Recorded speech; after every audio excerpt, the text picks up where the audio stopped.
कोई फेविकॉल से जुड़ी हुई हड्डी नहीं है हम, तो उसने जोड़ी हुई हड्डी है हम, कोई भी हमें तोड़ नहीं सकता। लेकिन इस हड्डियों में यदि बीमारी आ जाए ना, तो हड्डी का डॉक्टर भी कुछ भी नहीं कर सकता। ये भी बहुत बड़ी कमजोरी है ना। सबको सीधा करने जाओ कहते हैं ना, सबको सीधा करने जाओ, लेकिन ये जो टेढ़ी है ना, इसे सीधा मत करने जाओ, नहीं तो टूट जाएगी। इस सच्चाई से भी हम परे नहीं रह सकते हैं। लेकिन डॉक्टर का डॉक्टर, वैद्यों का वैद्य, हाकिमों का हाकिम इस टेढ़ी को सीधा करेगा और वो टूटेगी भी नहीं। और आज मैं वही करने जा रही हूँ, मैं नहीं लेकिन परमेश्वर का आत्मा वो करेगा। तो आइए सभी अपने आंखों को बंद करेंगे और परमेश्वर से कहेंगे कि हाँ प्रभु, तू हमें सीधा कर, तू हमें सीधा कर, ताकि हम तेरे मार्गों पर चल सके। प्रभु, जो हमारी भीतरी बातों को कोई जान नहीं सकता, पहचान नहीं सकता, उन बातों से तू हमें आजादी दिला पुराना।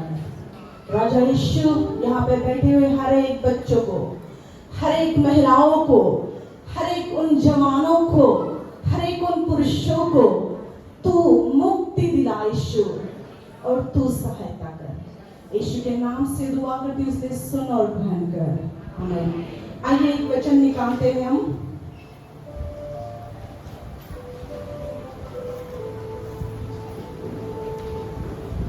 पहले थिस्सलुनीकि इसका 5 अध्याय और 33 वचन।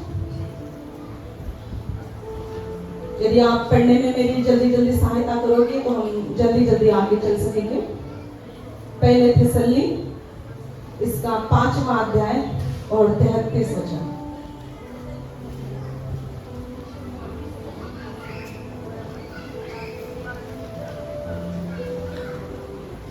और 23 वचन। 23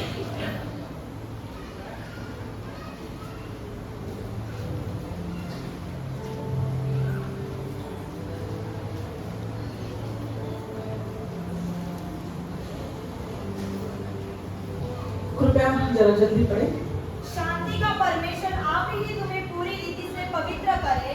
शांति का परमेश्वर आप ही आपको पूरी रीति से पवित्र करे, और तुम्हारी आत्मा और प्राण और देह हमारी और तुम्हारी आत्मा और प्राण और देह हमारे प्रभु यीशु मसीह के आने तक पूरी और निर्दोष सुरक्षित रहे। हालेलुया। क्या निर्दोष रहे? बोलो सभी जन। आत्मा, प्राण और देह। प्रभु ने हमें 3 हिस्सों में बनाया है। पहला आत्मा, दूसरा प्राण और तीसरा देह। तो इस 3 हिस्सों में भी बहुत से हिस्से हैं, तो हम वो सारे हिस्सों को नहीं देखेंगे, लेकिन कुछ जरूरी जहां हमें चंगा होना है, जहां हमें छुटकारा पाना है, उन हिस्सों में हम तुरंत ही जाएंगे। और मैं आपको चाहती हूँ कि हमारा परमेश्वर भी यही चाहता कि जब वो स्वर्ग से पृथ्वी पर आए तो हम उसे कैसे दिखें? आत्मा में, प्राणों में और शरीर में चंगे दिखे। हालेलुया। शरीर में यदि कुछ हो जाए तो हम डॉक्टर के पास जाते हैं, आत्मा में यदि कुछ हो जाए तो हम परमेश्वर के पास जाते हैं, लेकिन प्राण में कुछ हो जाए तो हम कहाँ जाते हैं? कहीं नहीं जाते हैं। वो आत्मा की जो वो प्राणों की बीमारियां है ना हमारी जिंदगी में, वैसे की वैसे ही रहते हैं, और वो बीमारियां, हमारे प्राणों की बीमारियां हमारे हड्डियों तक पहुंचती है। हालेलुया। और आज उस हड्डियों की बीमारी से हमें छुटकारा पाना है। जो विश्वास करेगा वो जरूर छुटकारा पाएगा, लेकिन जो विश्वास नहीं करेगा, उन्हीं बातों में फंसा रहेगा, वो तो मैं नहीं कह, वो उनके लिए तो मैं कहती हूँ कि 4 दिन का क्या 10 दिन का सेमिनार रखो, कभी भी आप छुटकारा नहीं पाओगे। लेकिन जो विश्वास करेगा, ग्रहण कर लेगा, वो अपने जिंदगी में कभी भी हड्डियों के रोग से पीड़ित नहीं होगा। और बहुतों के जीवन में बहुतों ने अपने जीवन में ऐसे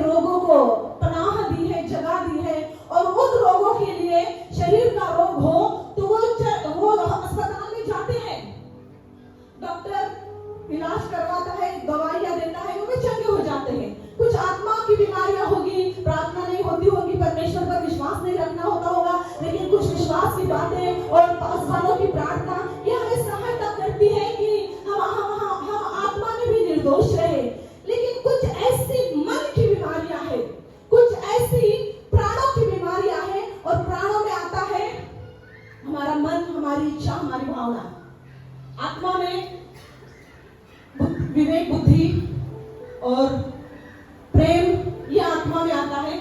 शरीर किससे बना है? हड्डी, लहू, मांस, ये शरीर का पार्ट है।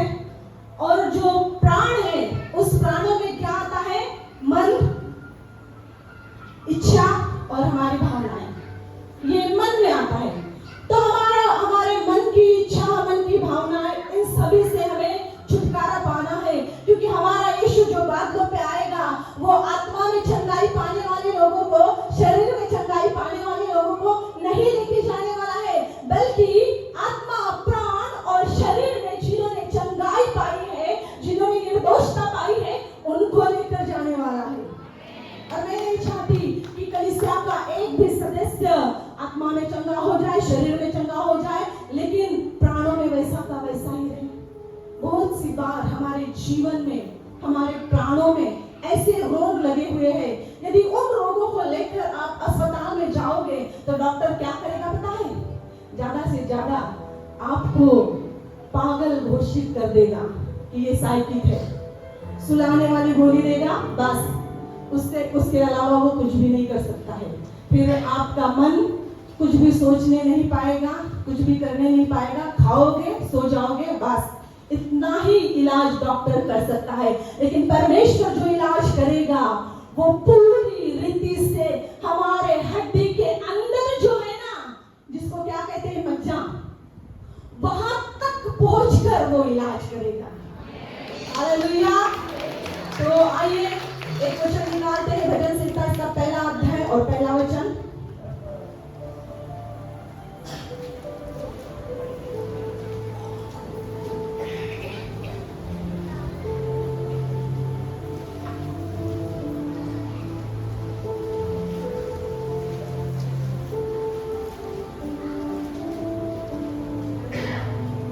क्या ही धन्य है वो पुरुष, क्या ही धन्य है वो पुरुष जो दुष्टों की युक्ति पर नहीं चलता, जो दुष्टों की युक्ति पर नहीं चलता, और न पापियों के मार्ग में खड़ा होता, और न पापियों के मार्ग में खड़ा होता है, और न ठट्ठा करने वालों की मंडली में बैठता है, और न ठट्ठा करने वालों की मंडली में बैठता बैठता है। है। बहुत सी बार हमने इस वचन को पढ़ा है, और ये वचन हिंदी में ऐसा है कि क्या ही धन्य है वो पुरुष जो दुष्टों की युक्ति पर नहीं चलता।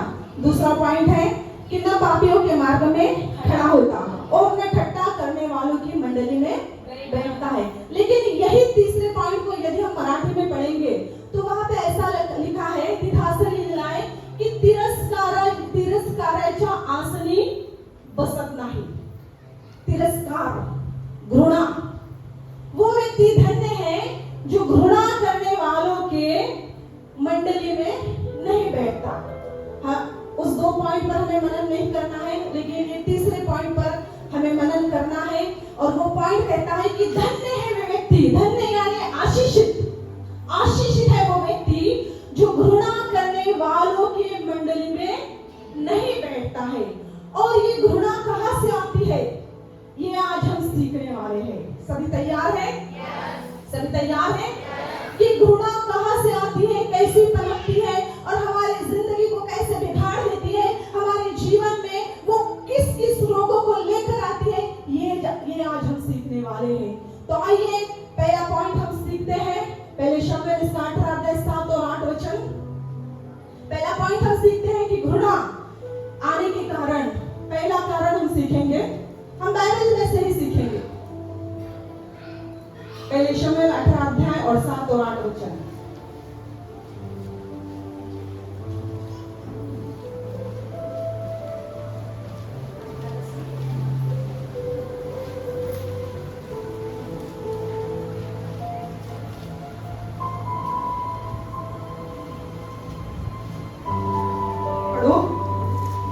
और वे स्त्रियां नाचती हुई एक दूसरे के साथ यह गाती गई, और वह स्त्रियां नाचती हुई एक दूसरे के साथ यह गाती गई, शाऊल ने तो हजारों को परंतु दाऊद ने लाखों को मारा है। शाऊल ने हजारों को लेकिन दाऊद ने लाखों को मारा है। शाऊल ने हजारों को लेकिन दाऊद ने लाखों को मारा।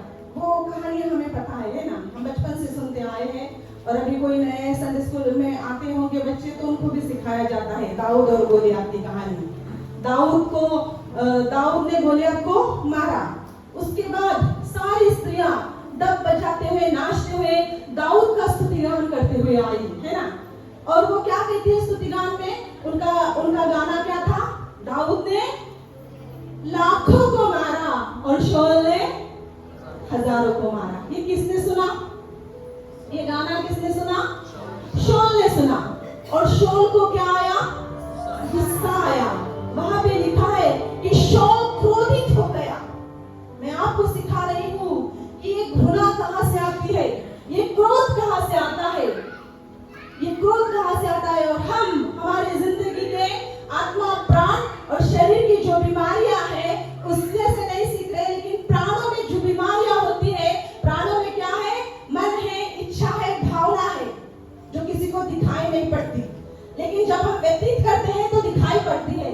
लेकिन जब हम अपनी भावनाओं को, अपने मन को किसी के सामने व्यतीत करते हैं तो वो व्यक्ति, उसको भी हमारे ऊपर दया नहीं आती है, वो हम पर तरस नहीं खाता है, वो भी गुस्सा करता है कि ये कैसी व्यक्ति है, जब देखो तब रोती रहती है, जब देखो तब बड़बड़ाती रहती है ना।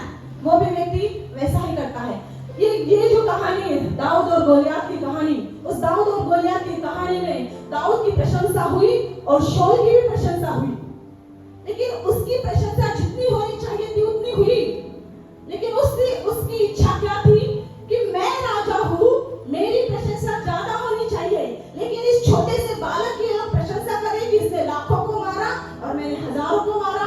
ये उन स्त्रियों का गीत जब शाऊल के कानों पे गिरा तो शाऊल क्रोधित हुआ और उस दिन से लेकर वो दाऊद के पीछे पड़ गया कि दाऊद को कब खत्म कर दे। हालेलुया। घृणा आने का पहला कारण हमारी निर्बलता। वो तो गोलियत को मार ना सका, लेकिन जिसने गोलियत को मारा था उस पर वो क्रोधित हुआ। घृणा आने का पहला कारण हमारी दुर्बलता। सच का सामना करने से घृणा, अहंकार ये रुकावट बन जाते हैं हमारी जिंदगी के लिए। हालेलुया। यदि हम सच का सामना नहीं करेंगे तो हमारे जिंदगी की जो घृणा है ये हमारे लिए ही रुकावट बनती है। कितने लोगों को मेरी बात समझ में आ रही मैं नहीं जानती, लेकिन जिनको समझ में आ रही है आज वो क्रोध से मुक्ति पाएंगे।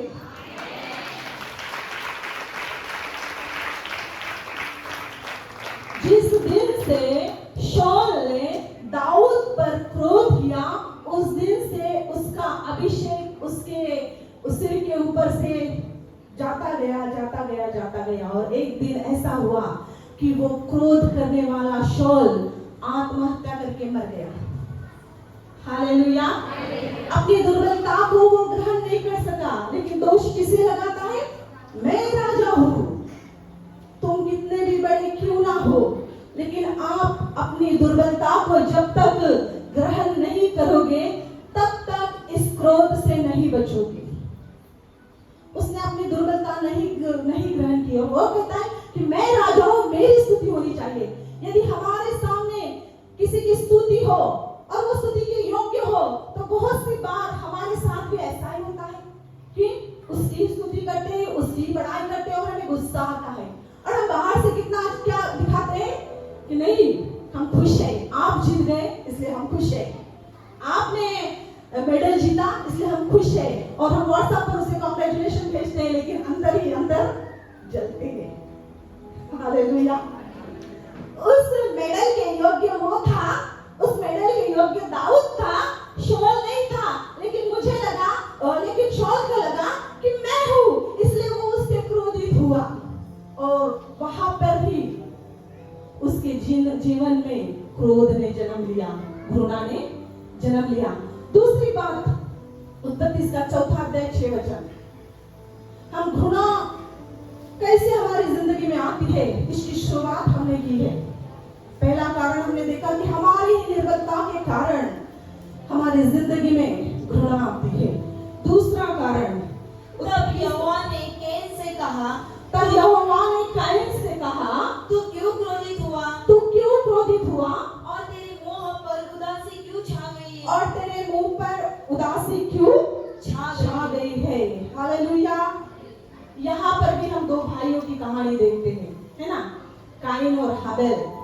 एक का बलिदान परमेश्वर ने ग्रहण किया और दूसरे का बलिदान परमेश्वर ने ग्रहण नहीं किया। तो जिसका बलिदान परमेश्वर ने ग्रहण नहीं किया था उसे गुस्सा आया, उसे वहां पे क्रोध आया। और ये कहानी, ये बलिदान की कहानी, ये अर्पण की कहानी किस घटना में बदल गई? भाई ने भाई का खून कर दिया। क्यों? एक ही बात कि उसे ग्रहण नहीं किया गया। वो ग्रहण योग्य नहीं था, इसीलिए उसे ग्रहण नहीं किया गया। लेकिन जो ग्रहण योग्य था उसे तो ग्रहण किया गया था ना। हाबिल का बलिदान परमेश्वर ने ग्रहण किया और काइन का बलिदान परमेश्वर ने ग्रहण नहीं किया। उसकी भेंट परमेश्वर ने ग्रहण नहीं की। तो हाबिल को, काइन को गुस्सा किस पर आया? हाबिल पर आया और हाबिल का उसने खून कर दिया। बहुत सी बार जब हमें कोई ग्रहण नहीं करता है तब हमें क्रोध आता है। काइन को लगा कि क्या परमेश्वर हाबिल का ही भेंट मान्य कर रहा है, मेरा नहीं कर रहा है? उसने वहां पे अपनी गलती सुधारी नहीं। परमेश्वर ने हाबिल के भेंट को ग्रहण किया तो उसे भी वहां क्या करना चाहिए था कि जो परमेश्वर को पसंद होने वाली भेंट, आने वाली भेंट है, वो उसे देनी चाहिए थी। लेकिन उसने वैसा नहीं किया। परमेश्वर ने इसके भेंट को मान्य किया, इसके भेंट को ग्रहण किया, इसीलिए उसने उसका खून कर दिया। बहुत सी बार हमारे बीच में भी ऐसी दुश्मनी पनपती है, विशेषता चर्च में, है ना। कोई अच्छा गाने वाला होगा, उसको बार बार चांस मिलता है, मुझे नहीं मिलता, मेरी प्रशंसा नहीं की जाती, मैं उस लायक हूँ। परिवार में भी ऐसा ही होता है।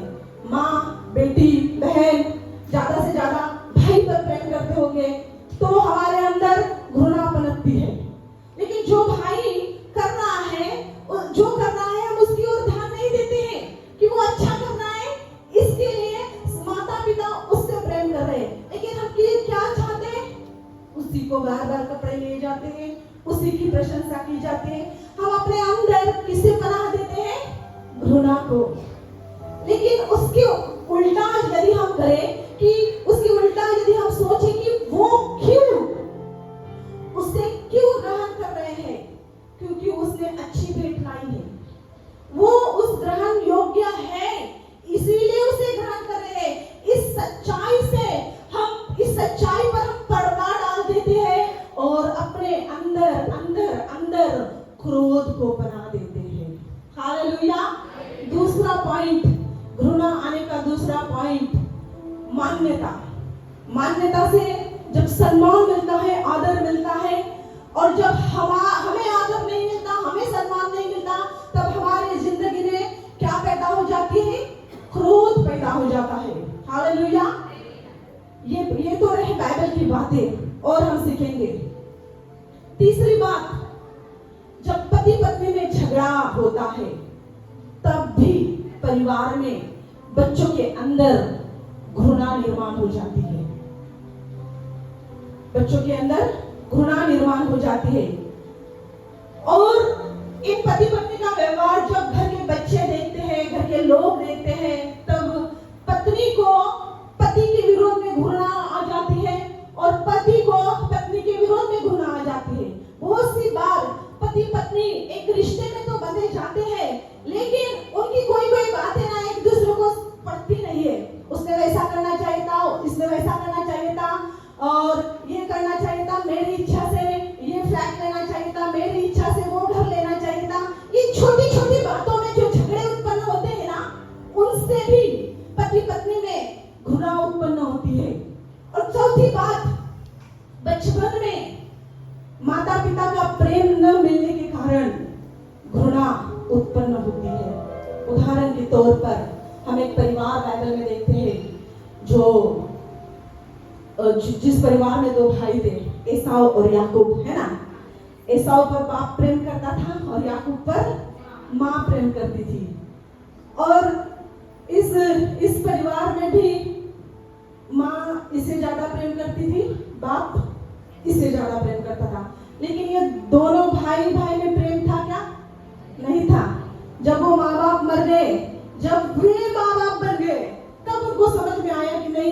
भाई है और हमें कैसे रहना चाहिए, प्रेम से रहना चाहिए। बहुत दिनों के बाद इनको अक्ल आई, हालेलुया, बहुत दिन के बाद इनको अक्ल आई। परिवार में भी कभी कभी ऐसा ही होता है, बेटे को ज्यादा स्थान दिया जाता है, बेटी को कम स्थान दिया जाता है। बेटी कितनी भी सुंदर क्यों ना हो, फिर भी घर का दिया किसे माना जाता है, बेटे को। फिर वो शराब पीकर नाले में गिरकर क्यों नहीं आए, फिर भी ये घर का दिया ही है, उजियाला उसके द्वारा अंधियारा आता है, फिर भी माँ को लगता है कि आया मेरा दिया आया। और जो दिया लगाती है उसे क्या कहते हैं कि बला, है ना, लड़की यानी बला हो जाती है माँ बाप के लिए। माँ बाप को बचपन में माँ बाप का प्रेम न मिलने के कारण एसाव ऐसा बना, ये उसकी गलती नहीं थी, उसके माँ की गलती थी। क्योंकि माँ ज्यादा याकूब से प्रेम करती थी, बाप ज्यादा एसाव से प्रेम करता था। ना बाप का प्रेम याकूब को ज्यादा मिला और ना माँ का प्रेम एसाव को ज्यादा मिला। पार्शियलिटी, ये मेरा प्रिय है, ये मेरा प्रिय है ना। बेटी कभी कभी माँ की ओर हो जाती है और बेटा कभी कभी बाप की ओर हो जाता है। इन ऐसे व्यवहारों से परिवार में उन बच्चों के अंदर, उस परिवार के अंदर घृणा पैदा हो जाती है। पांचवी बात, क्या आपको मेरी बातें समझ में आ रही है? हालेलुया। आपकी आंखों के सामने आपके घर का सारा चित्र आ जाएगा, लेकिन उस चित्र को आपके आंखों के सामने से हट देना दो, क्योंकि वही चित्र आज आपको आपके प्राणों के रोगों से चंगा कर देगा। पांचवी बात, माता के गर्भ में घृणा कब आती है? माता के गर्भ में। हम बाइबल में देखते हैं कि मूर्ति पूजा का श्राप और जादूगरों का श्राप और बाकी बातों का श्राप है ना, ये 4 पीढ़ी 3 पीढ़ियों तक रहता है। लेकिन जो घृणा करते हैं ना, उनका श्राप है ना 4 पीढ़ी 10 पीढ़ी तक नहीं रहता, वो पीढ़ियों तक वैसा ही बना रहता है। जब हमने पास्टर जी हमें सिखा रहे थे कि गर्भ स्थान ये बहुत सुरक्षा का ठिकाना है ना, लेकिन वो सुरक्षा का ठिकाना कब होता है? जब माँ अच्छी चीजें खाती है, तब वो चीजें बच्चे को मिलती है। यदि माँ जहर पी ले तो क्या होगा? बच्चा भी मर जाएगा, माँ भी मर जाएगी। गर्भस्थान ये बहुत अच्छा सुरक्षा का ठिकाना है। घृणा आने का पांचवा स्थान जो है ना, वो माँ का गर्भ होता है।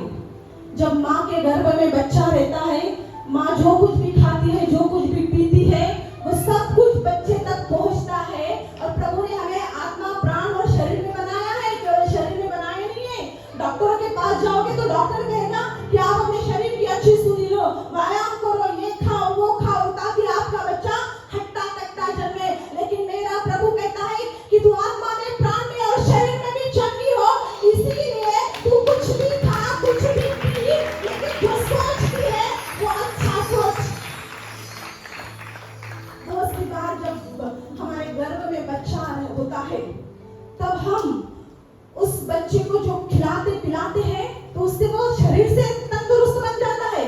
लेकिन बहुत सी बार जो कुछ भी हम सोचते हैं, उस सोच की वजह से जैसा हम सोचते हैं वैसा वो बच्चा भी सोचता है। ये बात हम भूल जाते हैं। और इसकी बहुत बड़ी अच्छी कहानी हमें उत्पत्ति की किताब में मिलती है। जब याकूब ने अपने ससुर से कहा कि बस अभी काफी हुआ, मैं यहाँ से अपने बच्चों को लेकर जाऊंगा और जो कुछ मेरा है तू मुझे दे दे। तो याकूब क्या कहता है? याकूब का ससुर क्या कहता है? ठीक है, और एक चांस ले, और जो कुछ तेरा है वो तू ले ले। तो फिर वो लोग अब एक दूसरे में एक शर्त लगाते हैं कि जो कुछ दूसरे कलर की, काली है ना, सफेद, लाल वाली कबरी, ऐसे जो बछड़ियां होगी वो मेरी होगी और जो बिना कलर की होगी वो तेरी होगी, ऐसे कुछ शर्त लगाते हैं। लेकिन उस शर्त में कभी आपने देखा है कि याकूब क्या कहता है? एक लाठी को जो बछड़े जहाँ पे पानी पीने के लिए आते हैं ना, वहां पे रख देता है। और जो गर्भ में जो प्रेग्नेंट बकरियां है, जब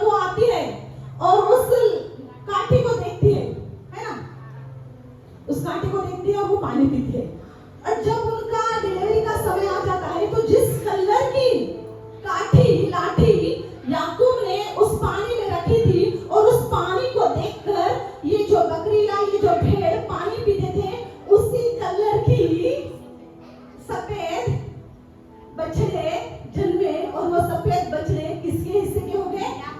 याकूब के। इस स्टोरी से आपको कुछ समझ में आता है? मैं अपने चर्च की गर्भवती महिलाओं को हमेशा ये स्टोरी बताती हूँ। आप जो देखोगे वैसे ही आपके गर्भ में जो बच्चा है वैसा पैदा होगा। फिर केसर, दूध में केसर मिलाकर पियोगे तो बच्चा सफेद नहीं होगा, सफेद देखोगे तो सफेद होगा।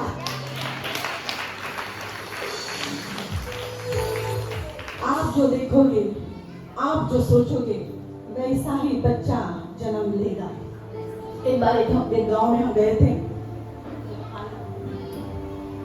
एक बार एक गांव में हम गए थे और वहां की एक अविश्वासी स्त्री प्रेग्नेंट थी और वो पास्टर जी के पास आई प्रार्थना करवाने के लिए। तो पास्टर जी ने कहा कि क्या प्रार्थना करूं, तू तो यीशु पे विश्वास नहीं करती।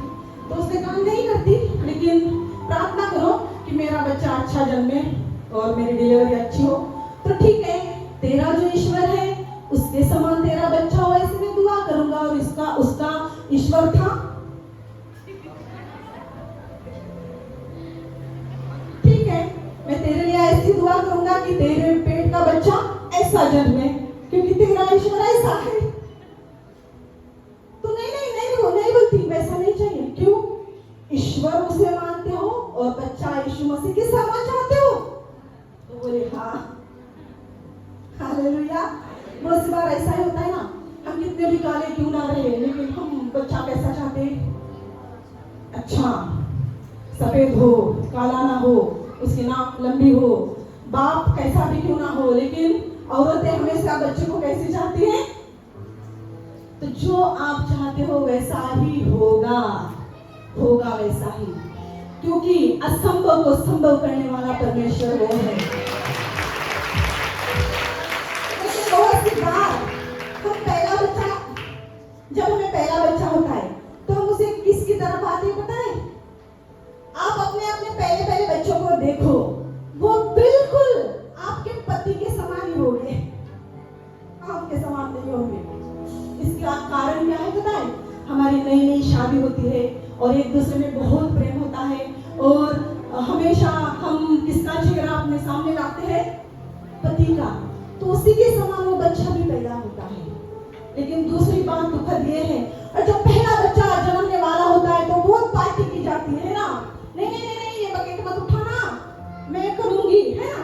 पति भी उतना ही साथ देता है कि ये मत खाना, वो मत खाना, बीबी चाहे काजू बादाम और अमेरिका का एप्पल क्यों ना मांगे वो ला कर देगा, क्योंकि कुछ कमी घटी ना हो, बच्चे में कुछ कमी घटी ना हो। ये पहला है और पहले बच्चे को हम इतना स्वागत करते हैं, इतना प्रेम करते हैं, और फिर दूसरा हुआ तो नहीं चाहिए था, पता भी नहीं था मुझे कब रहा, है ना। जब पहला रहता है तो सारे गांव को खबर हो जाती है, और दूसरा जब रहता है तो वो उस महिलाओं को भी पता नहीं रहता है कि उसको दूसरा बच्चा रहा करके। मेरे साथ ऐसा ही हुआ, मुझे पता ही नहीं चला कि मैं दूसरी बार कब प्रेग्नेंट हुई।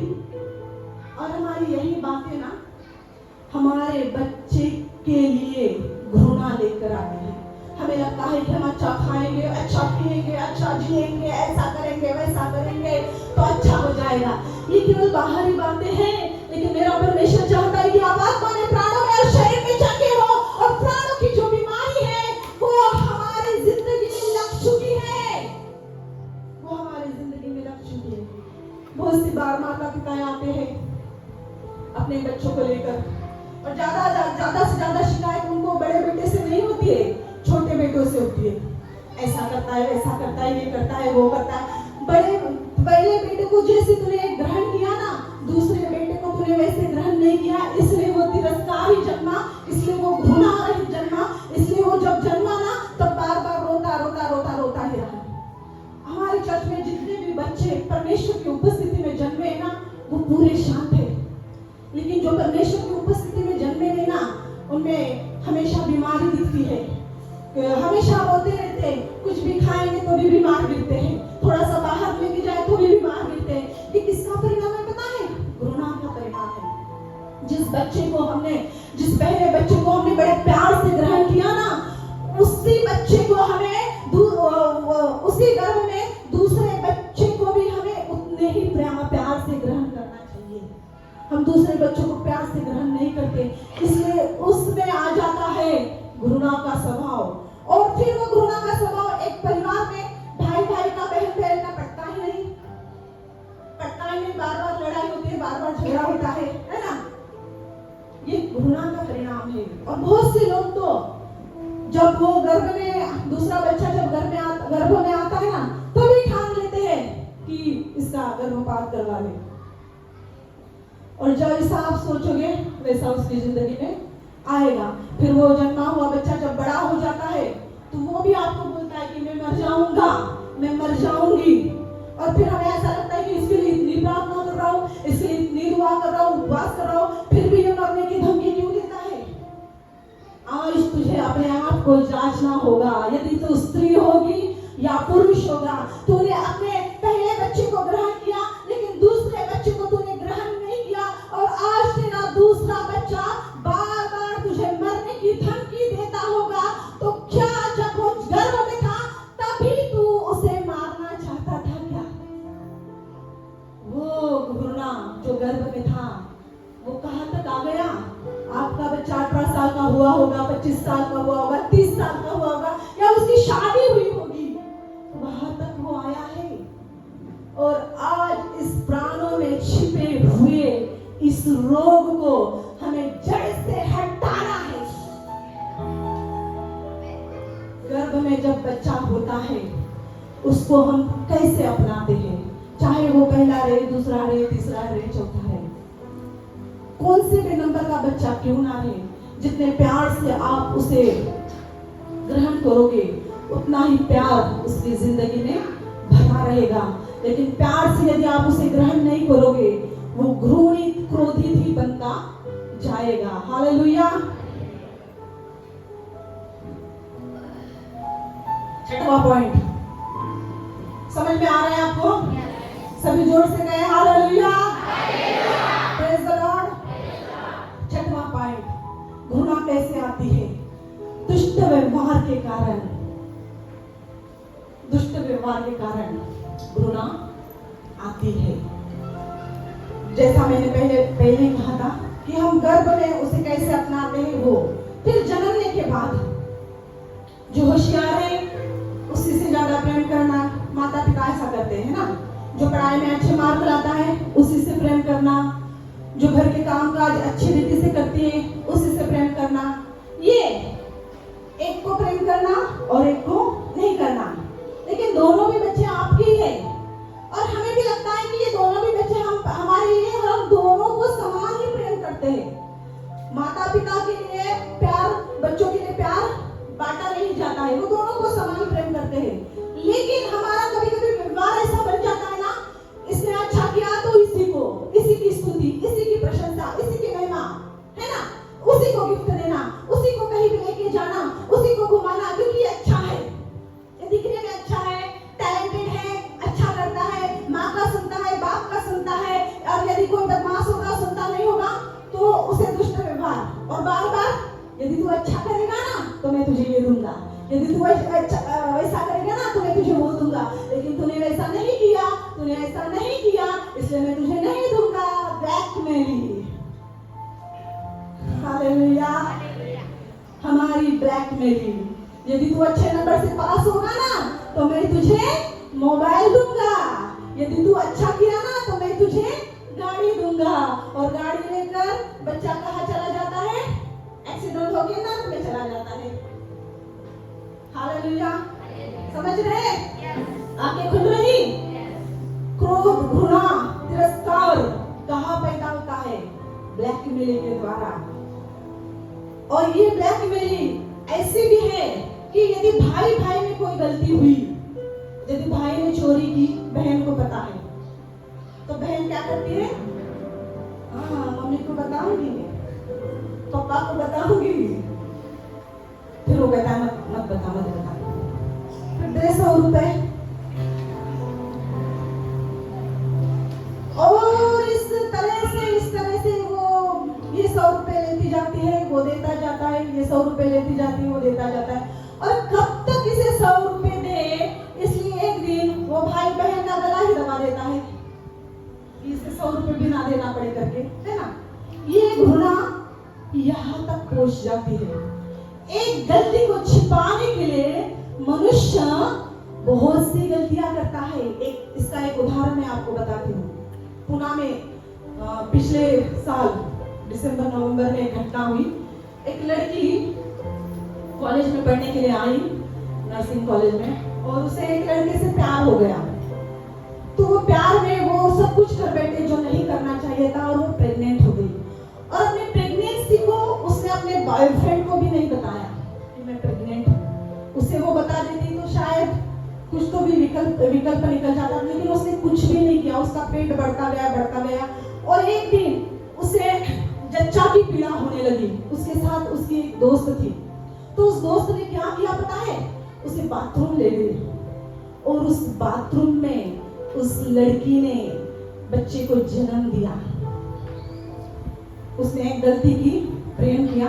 दूसरी गलती की, जो नहीं करना चाहिए था वो भी कर दिया। तीसरी गलती कि अभी उसके 9 महीने 9 दिन पूरे हुए, वो भी उसे पता नहीं, और वो बाथरूम में डिलीवरी होने के लिए गई, और उसके साथ उसकी दोस्त भी चली गई, और उस बाथरूम में उसने बच्चे को जन्म दिया।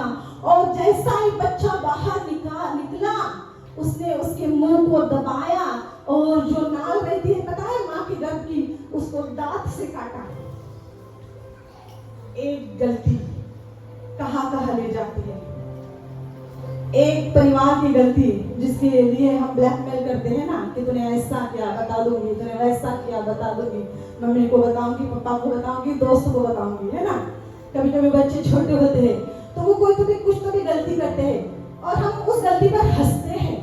और हंसते हंसते क्या करते हैं, जब 4 मेहमान हमारे घर में आते हैं ना, तो उनको बताते हैं मेरे बेटे ने ऐसा किया, फिर मेहमान भी हंसते हैं। लेकिन उस समय वो बच्चा हंसता है क्या? नहीं हंसता, वो रोकर बाहर चला जाता है।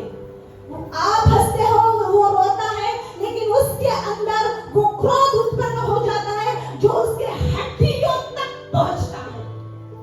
और उस लड़की ने जो बच्चा उसे जन्मा था, उसका मुंह दबाया, अपने दांत से उस नाल को कटवा लिया, और खिड़की से उसका गला भी दबाया, और बाथरूम के खिड़की से बाहर फेंक दिया।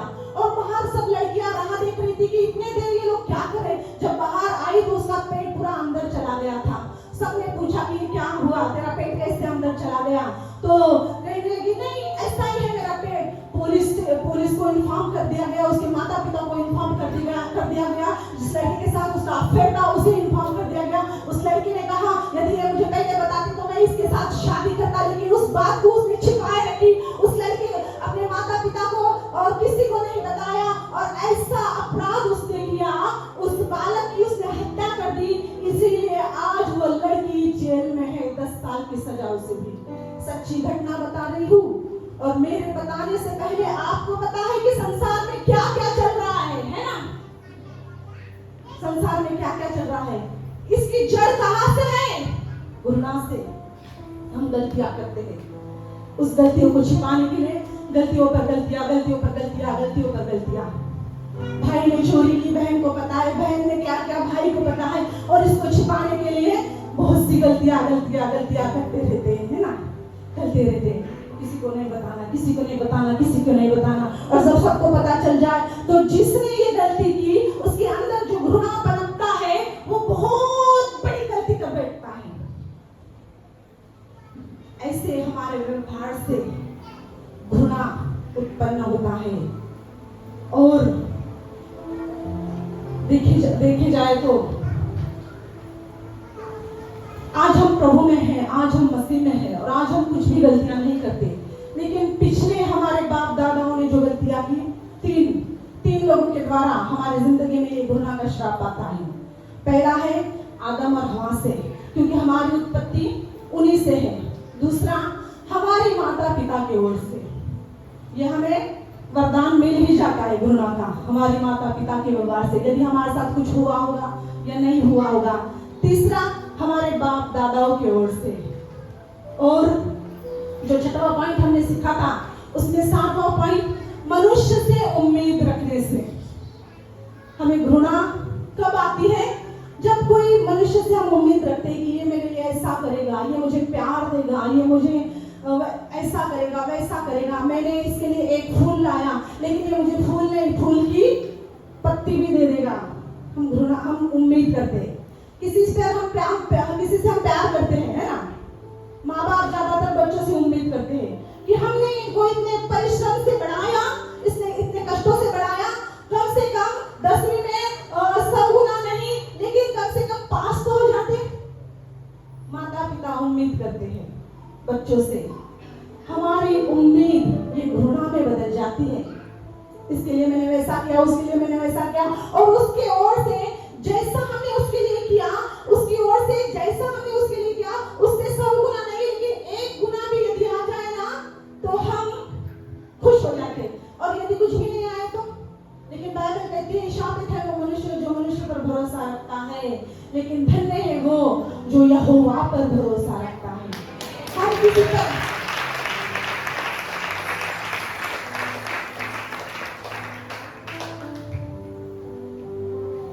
किसी से उम्मीद रखते हैं ना, तब हमारी उम्मीद पूरी नहीं होती है, तब हमें घृणा आती है। उसका जन्मदिन था तो उसने खाने पे बुलाया, और इसका जन्मदिन था तो इसने नहीं बुलाया, है ना। उम्मीद, ये जब पैसों की समस्या में थी तो मैंने सहायता की, अभी मैं जब पैसों की समस्या में हूँ ये मुझे सहायता नहीं कर रही। उम्मीद। और ये सारी उम्मीदों पर जब हमारा पानी फिर जाता है तब हमारे जिंदगी में केवल क्या बचता है? घृणा। जिसकी ओर उम्मीद की थी, उस उम्मीद जैसी उम्मीद की थी वैसा फल नहीं मिला, फिर वो हमारा दुश्मन बन जाता है। और वहाँ क्या पनपती है? घृणा। पहले आप मदद करने वाले थे लेकिन उसने आपको मदद नहीं की, तो अभी वो दोस्त आपका कौन बन गया? दुश्मन। उम्मीदों के वजह से हम हमारी जिंदगी में घृणा को लेकर आते हैं, और इस घृणा का परिणाम क्या होता है? अपमान। दाऊद की प्रशंसा हुई, शाऊल की प्रशंसा भी हुई, लेकिन दाऊद को लाखों में गिना गया और शाऊल को हजारों में गिना गया, और शाऊल का वहां पे क्या हुआ? अपमान। जब हमारी जिंदगी में ये घृणा का पाप होता है ना, तो कहीं ना कहीं जब हमारी प्रशंसा नहीं होती है, कहीं ना कहीं हमारी स्तुति नहीं होती है, तब हमें क्या लगता है कि हमारा अपमान हुआ। और इस अपमान के कारण, जैसे मैंने पहले छोटे बच्चे का उदाहरण बताया, वो कुछ भी गलती करे, कुछ भी करे, तो हम 4 लोगों के सामने उसकी गलती लाते हैं, और वो बच्चा गुस्से से अंदर चला जाता है, और फिर बहुत उसकी जो उसको फिर उसको उस बच्चे को हमें लेकर आना पड़ता है, बाहर लेकर आना पड़ता है, चॉकलेट देना पड़ता है, ये देना पड़ता है, वो देना पड़ता है, दुनिया भर की सारी चीजें मांगता है, और फिर उसका गुस्सा ठंडा हो जाता है। लेकिन वो बच्चा, उसकी जिंदगी में ऐसा परिणाम हुआ है ना, जब 4 लोग आते हैं ना, वो अपने आप को, अभी मम्मी कुछ तो भी बताएगी, ये मम्मी कुछ तो भी बताए, इससे पहले वो अपने आप को बेडरूम में बंद कर देता है। ये मम्मी कुछ तो भी लोगों के सामने मेरा कुछ तो भी लेकर आए, वो अपने आप को छुपा देता है। ये मम्मी कुछ तो भी करे, इससे पहले कुछ ना कुछ कर बैठता है। क्यों? उस घृणा के वजह से उसकी जिंदगी में क्या परिणाम हुआ? अपमान। उसकी प्रशंसा नहीं की गई, उसकी तारीफ नहीं की गई, उस पर लोग हंसे, इसलिए उसकी जिंदगी में क्या आया? अपमान आया। कभी कभी चर्च में हमें मौका मिलता है, अभी मैं चर्च की उदाहरण लूंगी क्योंकि हम चर्च में हैं, लेकिन आप सोचो बाहरी जिंदगी में भी ऐसा कुछ ना कुछ होता रहता है जिसके द्वारा हम अपमानित होते हैं और फिर से वो बात करना नहीं चाहते। घृणा का परिणाम क्या हुआ?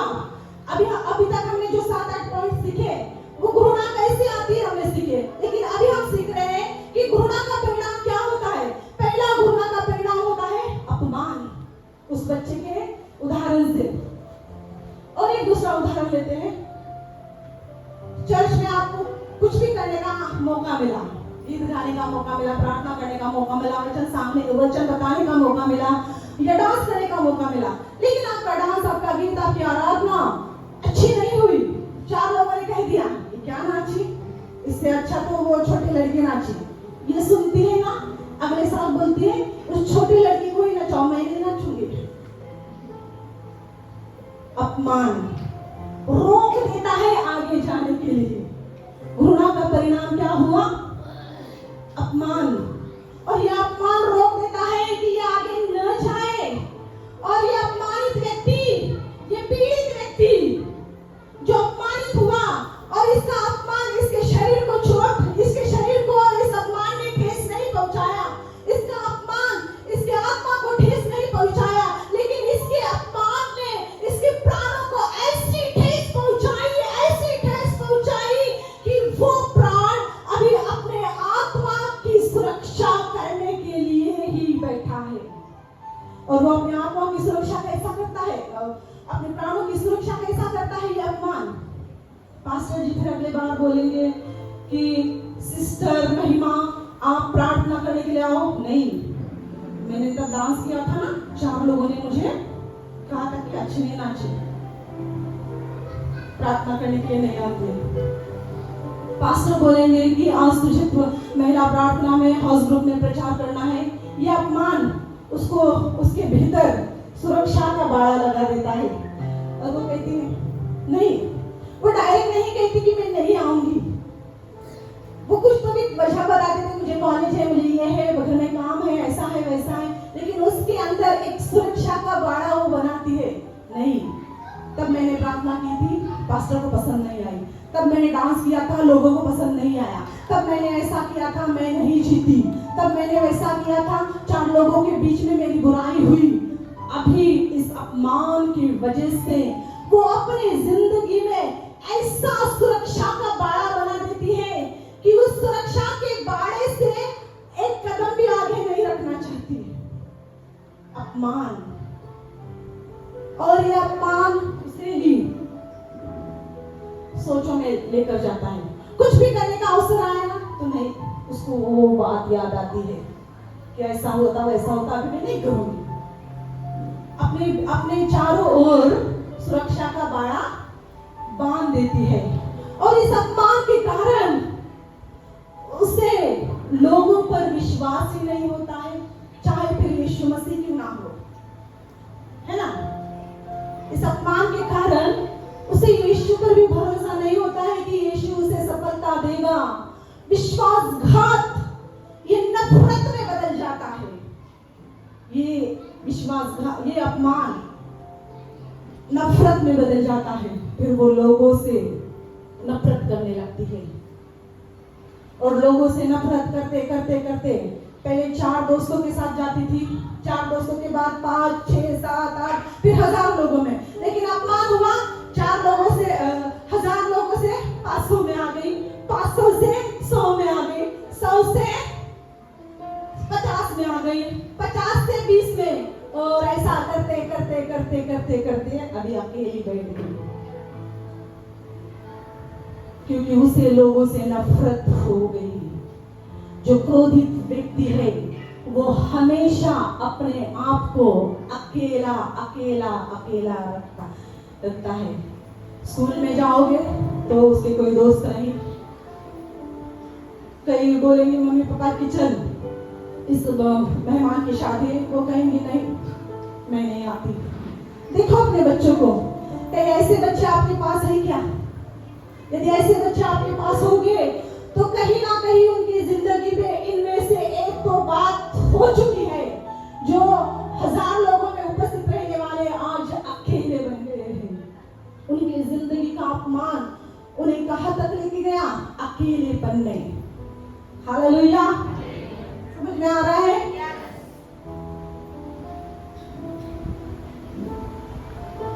घृणा को हम जितना आसान समझते हैं उतना आसान नहीं है। पहले वो हमें कहाँ ले जाता है? अपमान की ओर।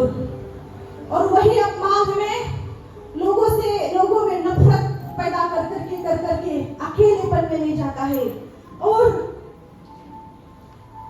हमारी जिंदगी में केवल क्या बच जाती है? बदले की भावना, बदले की भावना। और वो बदले की भावना कैसी? कि ठीक पहले आप चर्च में झाड़ू लगाते थे, अभी किसी ने तो भी आपका अपमान किया, आप झाड़ू नहीं लगाते। फिर उस व्यक्ति के अंदर क्या पनपता है कि अभी देखूंगी, मैं पहले जाकर 12 बजे चर्च था तो मैं 11 बजे जाकर झाड़ू लगाती थी, अभी देखो कि कौन लगाता है। बदले की भावना। सिस्टर लगाने देने तो पास्टर लगाने देने तो यीशु मसीह आकर स्वयं लगाने देने। बदले की भावना, ये कहाँ कहाँ ले जा रहा है हमें। और केवल इतना ही नहीं, जब हम सोते हैं तो वही सोच, और ये हमारी वही सोच, वही बातें हमें कहाँ तक पहुंचाती है। पढ़ेंगे नीति वचन इसका 14 अध्याय और 30 वचन।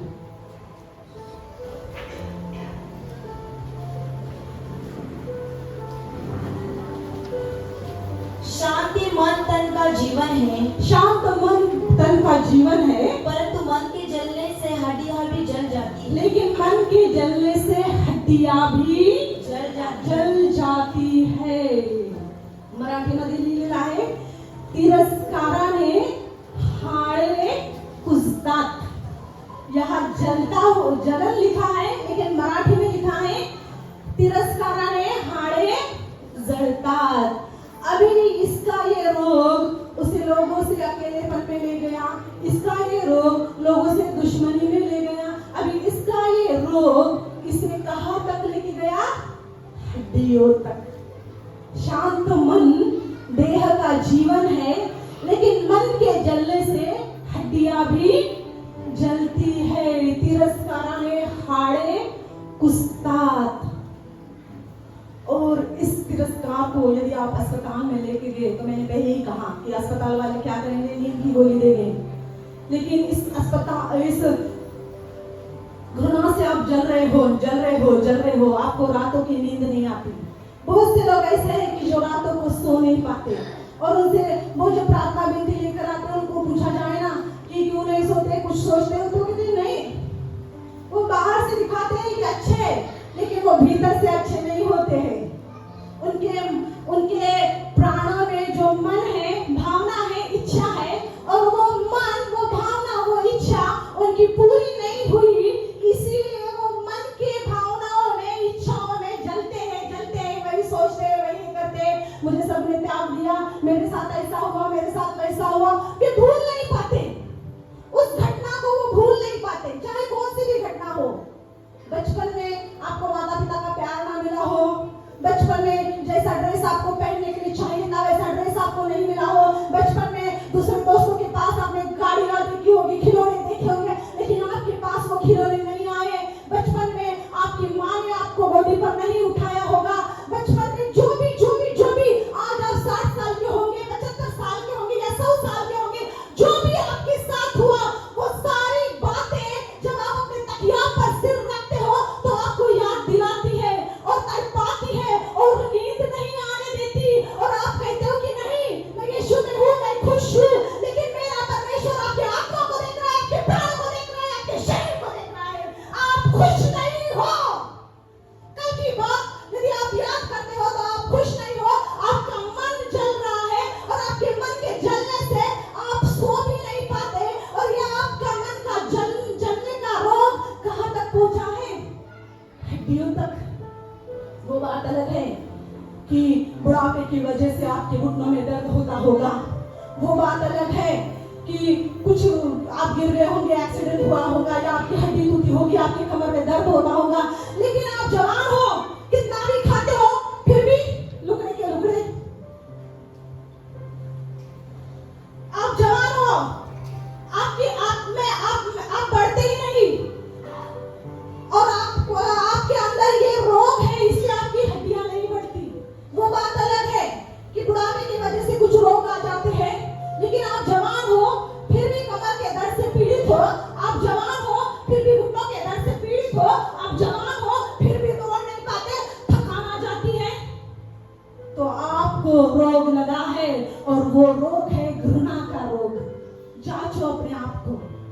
अपने आप को जांचो, अपने आप को जांचो, क्योंकि बाइबल में लिखा है, अभी हम उसने वचन नहीं निकालेंगे क्योंकि हमारे पास समय कम है। बाइबल में लिखा है कि जलन से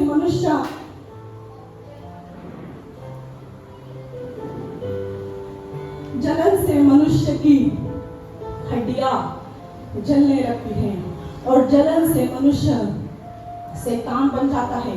और ये तिरस्कारी व्यक्ति है ना, बहुत चुप रहता है। घर के लोगों को लगेगा कि नहीं, ये बहुत बदमाश है और ये बहुत शांति वाला है, लेकिन इस शांति वाले को एक बार गुस्सा आया ना, वो किसी की नहीं सुनता।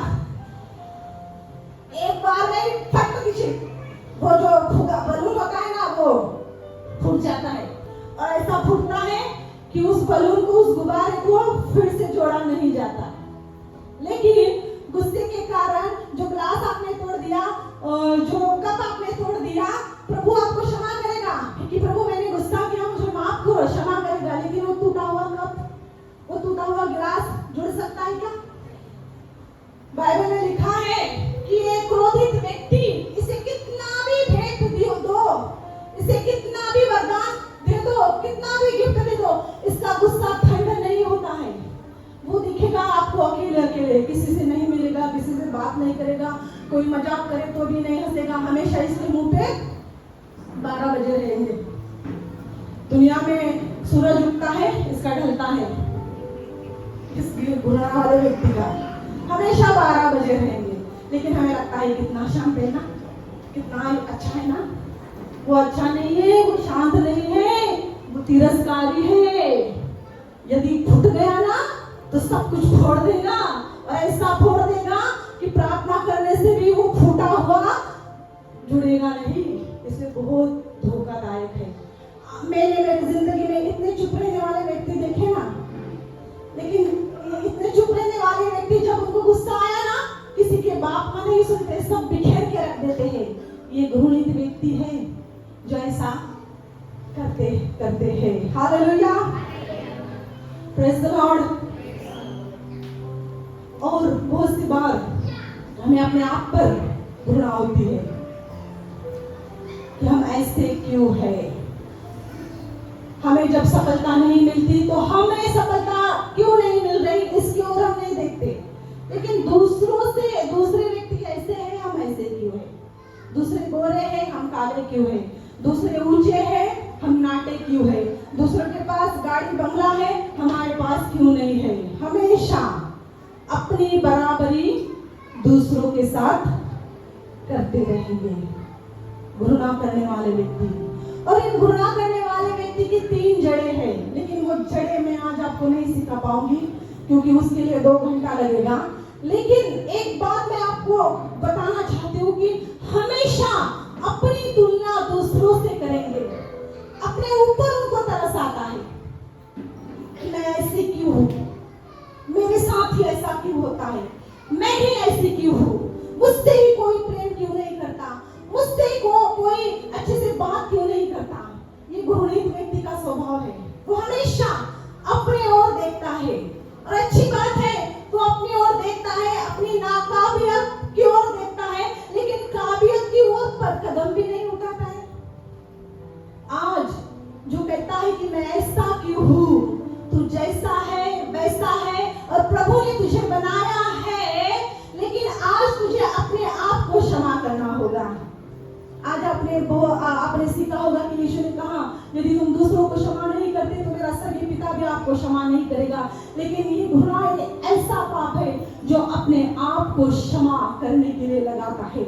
आपको लगता है ना कि मैं ऐसा क्यों हूँ, इतनी बड़ाई करता हूँ, इतना ऐसा करता हूँ, वैसा करता हूँ, फिर भी सफलता की ओर कदम क्यों नहीं उठाता, मैं ऐसा क्यों हूँ।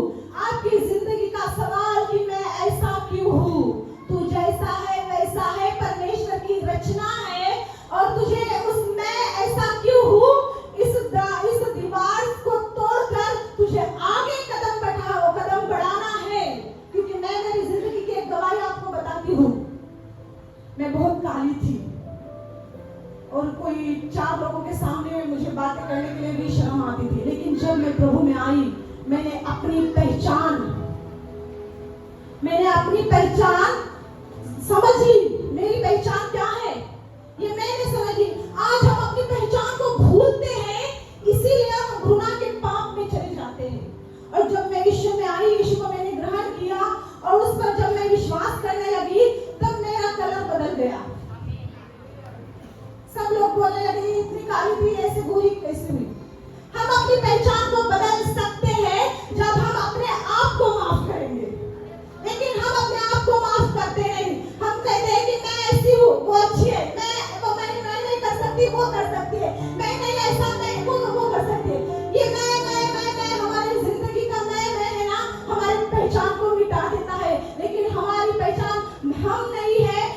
पहचान यीशु मसीह है, उस पर हमने विश्वास किया, तो मैं ऐसी क्यों, इस सवाल से हमें बाहर आना पड़ेगा।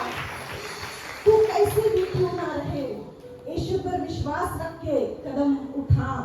जो बाड़ा तूने अपने लिए बांध के रखा है, अपमान का बाड़ा, जलन का बाड़ा, मैं ऐसा नहीं कर सकती, मैं वैसा नहीं कर सकती, मेरे साथ ऐसा हुआ है, लोगों ने मुझे धोखा दिया है, मेरे साथ वैसा हुआ है, इस बाड़े को तोड़कर तुझे आना है और दिखाना है तू जो नहीं थी वो तुझे प्रभु ने बनाया है। आइए अपने आंखों को बंद करते हैं। Thank you Jesus. आइए अपने आंखों को बंद करते हैं और आज प्रभु से कहते हैं कि प्रभु मेरी जिंदगी के इस कड़वाहट